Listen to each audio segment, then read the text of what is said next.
Bonjour à tous, nous voilà donc pour le premier épisode de la saison 4 et dernière saison de Black Sails. Eh bien mon cher Dana, c'est à toi. Euh, Ça va être un autre pour cet épisode. J'ai un peu hésité entre un peu ça, mais ouais, ça va être un autre. Bon, alors, le début, c'est Flint qui attaque Nassau et qui tombe dans un piège. Parce que Rogers a coulé des bateaux et s'en est servi comme récif. Ce qui fait que du coup, les bateaux de Flint sont immobilisés, ils se font canarder. Et donc, du coup, il y a la quasi-totalité de l'effectif qui y passe. John qui disparaît pendant la bataille. Et il y a Flint qui fuit avec une poignée d'hommes et la fille Scott. Bref, et donc, du coup, ils sont coincés, ils sont retrouvés par Billy, ils s'engueulent, et visiblement, c'est le quartier maître de Rackham qui leur a mis à l'envers. Et personne va prendre la peine de lui régler son compte. D'accord. Bref, parce que c'est lui qui devait transmettre les informations, il ne l'a pas fait. Bizarre cette affaire. Et du coup, ce qui se passe, c'est que ils doivent un peu décider de la marche à suivre, etc. Il y a Billy qui veut réunir les esclaves d'une des plantations de Nassau pour soulever les foules et aller interrompre les procès de ceux qui ont été capturés, quoi. Enfin, les procès entre guillemets, parce que bon, c'est des procès pour la forme, hein, comme on se doute bien. Et du coup, ce qui va se passer, c'est qu'il y a une dispute. Qu'est-ce qu'on fait? Moi, j'ai les hommes, c'est eux qui me suivent. Moi, j'ai le trésor. Bon, finalement, ils semblent partis sur le plan de Billy parce que la fille Scott, elle a l'air d'être contre Flint. Donc, bref, la fille Scott qui se tape Silver au passage. Ok. Et à un moment, on voit que bon, John, évidemment, il a survécu. Hein, il a survécu à l'attaque. Il s'est réfugié dans les épaves des bateaux et il s'est fait choper par des hommes de Billy, visiblement. Et du coup, entre guillemets à ça, il y a Max qui vient se plaindre parce que les procès se font chez elle et personne ne paye les consos. D'accord. Pourquoi pas. Et il y a Teach qui du coup a vu la merde et qui du coup s'est barré. Il se fait attaquer par trois navires. Visiblement, il les a poutrés parce que il a poutré les trois navires alors qu'ils étaient seuls. Quand même, balèze. Il y a la petite dynamique avec Rackham et Teach que j'aime bien. Il y a Rackham qui essaie de s'affirmer, Teach qui est en mode qu'est-ce que c'est que ce pégu? Qu'est-ce que c'est que ce pégu? Et du coup, il y a Anne qui vient, puis il y a une bataille, il y a Anne qui sauve ses fesses à Rackham. On voit qu'il s'en veut de la mort de Charles, là où Anne est un peu plus, disons, pragmatique entre guillemets. Et du coup, ce qui se passe, c'est qu'à la fin, Teach débarque sur Nassau, met le cap sur Nassau en exécutant les prisonniers qu'il a fait lors de la bataille. Pas grand chose à dire, c'est un début d'épisode qui est sympa, qui en fait, c'est ça, pas vraiment grand chose à dire sur cet épisode, à part le fait qu'ils n'ont pas réglé le compte du quartier maître, là, alors que visiblement, il l'a mis à l'envers à tout le monde. Mais bon, peut-être qu'il est réfugié à Nassau et qu'ils peuvent pas aller le chercher. Possible. C'est possible, c'est possible. Sinon, bah, pas grand chose. Alors, je vais mettre un pouce bleu à cet épisode. Déjà, l'action est comme d'habitude est nickel, que ce soit la scène où les navires se font massacrer à coups de canon par les hommes du gouverneur ou la scène de l'abordage avec Jack. Je trouve que on ressent vraiment la violence des coups, c'est intense et les effets spéciaux sont au top. Et, euh, et parmi les autres trucs qui m'ont plu, il y a une tension entre Flint et Billy qui lui est plus radical que d'habitude, je trouve. Et c'est un point qui peut être intéressant. Je suis assez curieux de voir comment ça va être exploité. Et je trouve les passages où Silver se met à s'échapper très prenants, notamment au tout début de l'épisode quand on a un plan séquence dans l'eau où on voit Silver qui se retrouve coincé dans un ruban. Et, euh, et je trouve la manière dont on jongle entre les moments passés et les moments présents autour de lui assez, assez cool. C'était pas mal en termes de narration non linéaire, je trouve. Et le petit cliffhanger de fin où il se fait enlever par un homme qui semble le connaître me donne bien envie de voir la suite. Donc voilà, dans l'ensemble, c'était un bon début pour cette saison 4. Et voilà, je laisse la parole au suivant. Volcano, c'est à toi. Je vais mettre un pouce bleu, cet épisode. Concrètement, j'ai pas grand-chose à rajouter par rapport à ce qu'a dit Xana.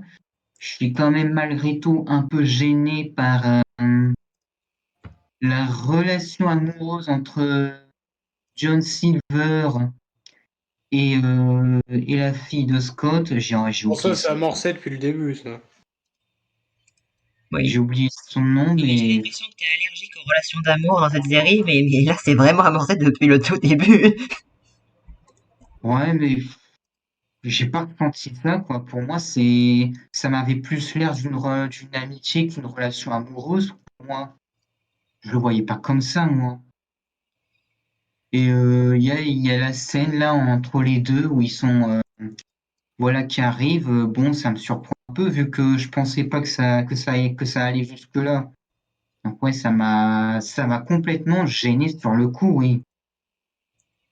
Pour moi, j'ai pas du tout vu une relation amoureuse entre les deux. En tout cas, je voyais pas, je me voyais pas dire que ça allait jusque-là. Enfin voilà, mais euh, tout le reste de l'épisode, bon, c'est sympa, bah sympa, bah voilà, qu'est-ce que je peux dire de plus? C'est voilà, c'est Black Set, quoi. C'est une bonne série, mais en général, on n'a pas grand-chose à dire dessus. Voilà, donc vaut mieux que je laisse la parole au suivant. Du coup, ça va être à Brian qui a mis pouce bleu aussi. Bon, ben, pouce bleu pour cet épisode. Alors, avant de commencer, je demande une minute de silence pour cette malheureux chef qui n'a pas pu survivre dans cette scène de naufrage. Non, je déconne, c'était de la merde. Non, sinon, à part ça, c'était un très bon épisode de début de saison. On ne sait pas trop combien de temps s'est passé entre les deux saisons, mais il s'est passé quand même pas mal de choses, comme la mise en place de l'embuscade, la concrétisation du couple Silvermani ou encore le fait que Roger soit marié à Eleanor. Alors, l'épisode se centre principalement sur la flotte de Fleet qui se fait attaquer par l'armée de Rogers et surtout des conséquences que ça va avoir. Le tout dans une séquence vraiment très intense avec presque aucun temps mort. Alors, on voit tous les bateaux de Flint se faire couler, à l'exception de celui de Stitch, dans lequel se trouvent Jack et Anne. Alors, des hommes meurent dans l'attaque et quelques survivants se font arrêter avant d'être condamnés et exécutés, tandis que Flint et quelques-uns de ces hommes arrivent à leur échapper avant de tomber sur Billy Bones qui leur dit avoir envoyé un message concernant l'attaque, mais que ce message en question ne leur est jamais parvenu. Cependant, il y a un homme qui manque à l'appel, Silver, que tout le monde croit mort alors qu'il a survécu avec, excusez-moi du problème, mais ses super compétences en apnée. J'ai un peu du mal avec ce moment-là. Et il arrive à survivre à ça avant de trouver une poche d'air dans une épave, le tout dans une scène très réussie.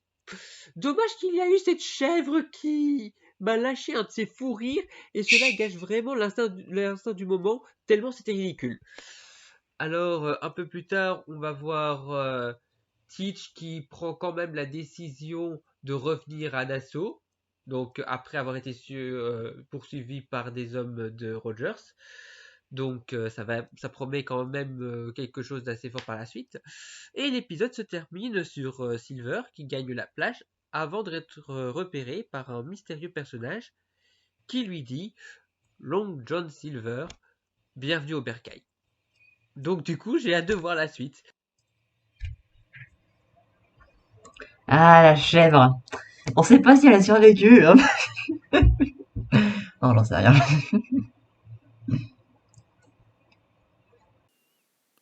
Pour cet épisode, je vais mettre un neutre.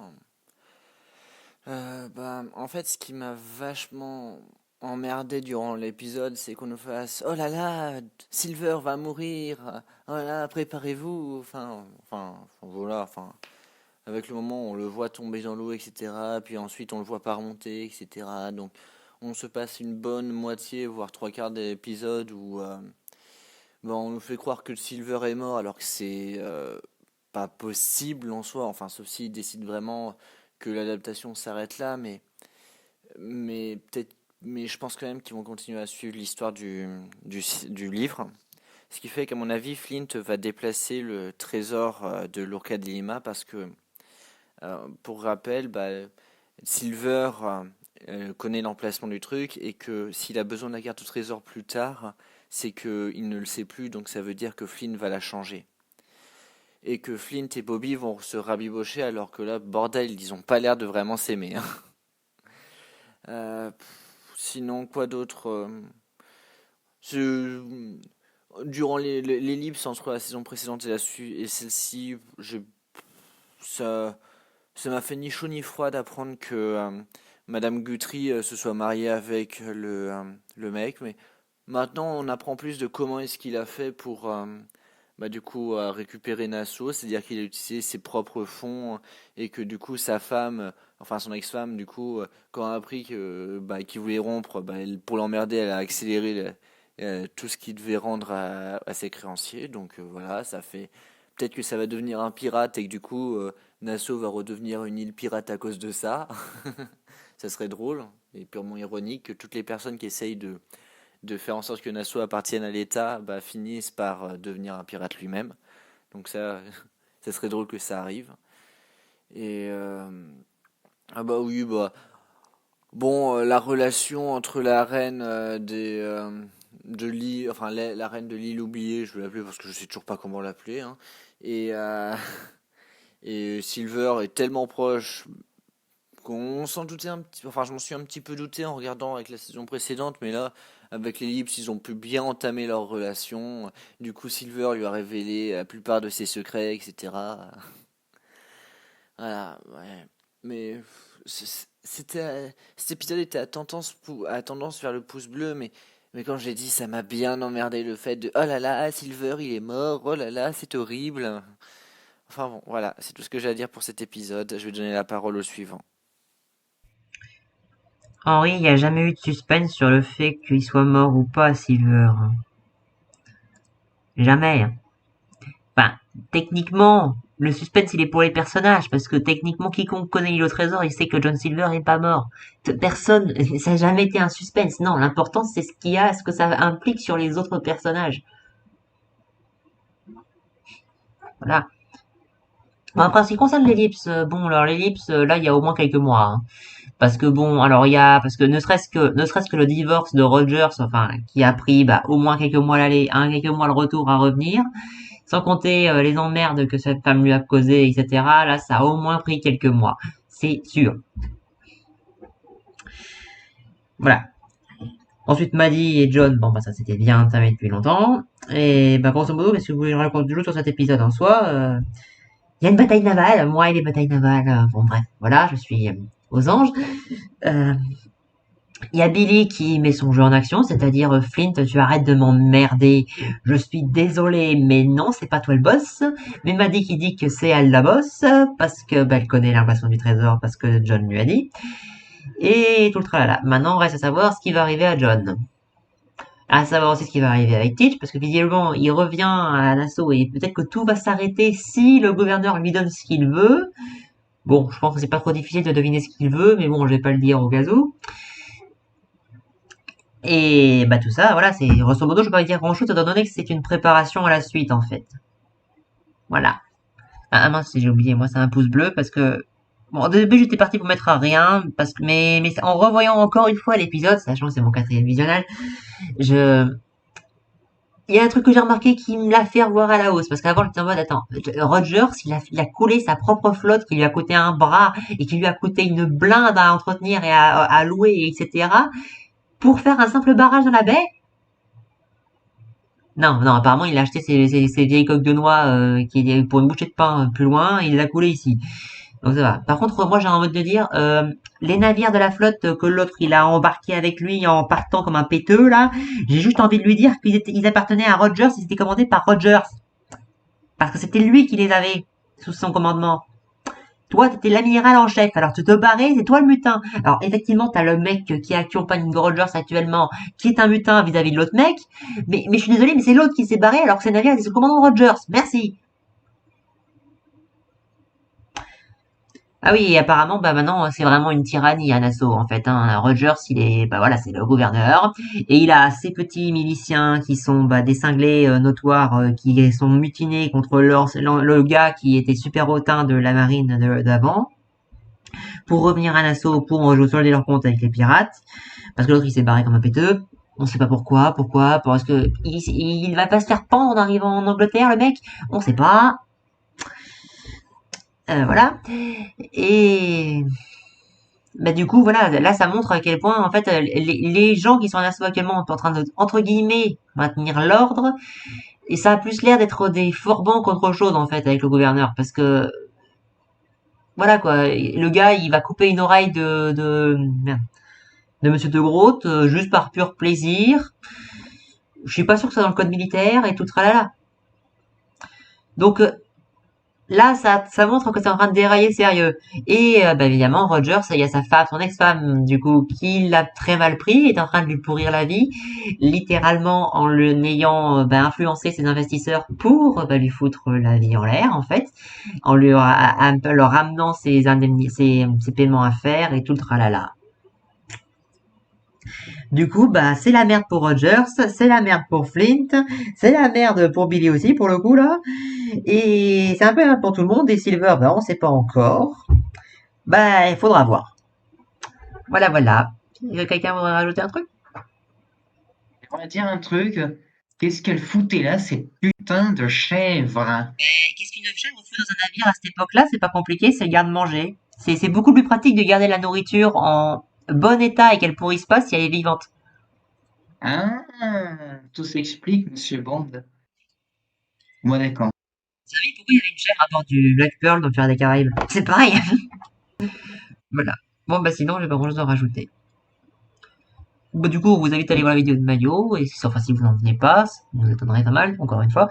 Et à la prochaine, tout le monde. Salut.